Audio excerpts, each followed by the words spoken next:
Siksikan na sa isang grandstand sa Zamboanga City na ginawang evacuation center ang mga residenteng lumikas sa gitna ng bakbakan ng militar at paksyon ng MNLF.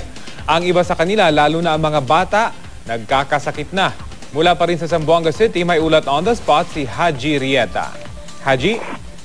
Yes, Rafi, dito na nagpalipas ng magdamag ang mga residente sa may baliwasang grandstand na di bababa sa 10,000 na mga lumikas sa kanilang mga tahanan dahil pa rin sa sagupaan ng isang grupo ng MNLF at mga sundalo. Dahil sobrang dami ng mga lumikas, Rafi, ay halos wala ng pwesto. Ang karamihan, okupado na ang bleachers.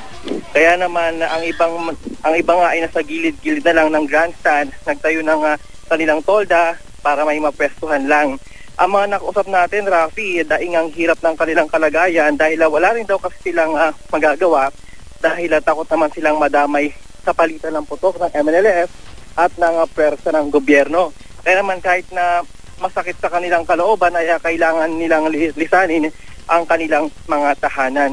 Kahapon, Rafi, ay eksklusibong nakuna ng GMA News ang paglikas ng di bababa sa 500 residente ng Barangay Mampang. Bitbit nila ang kanilang mga gamit at mga maliliit na mga bata.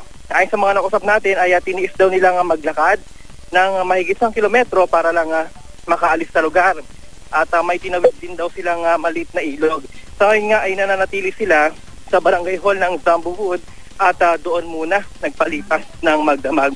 Pero ang iba, Rafi, ay nagkakasakit na, no? Kaya naman sa medical bus na ito ay pila-pila ang mga bata na nagkakasakit.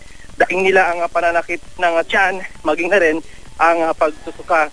Ang mga malubha ay agad na dinadala sa isang makeshift na hospital para magamot agad. Rafi?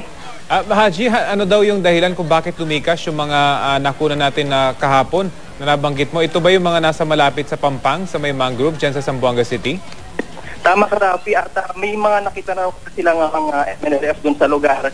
At ako na nila ay iba kasi na-full na doon, hindi makaalis. Kaya itong mga residenteng lumikas ay sipan talaga habang tip sila pupuntahan mismo sa MNLF.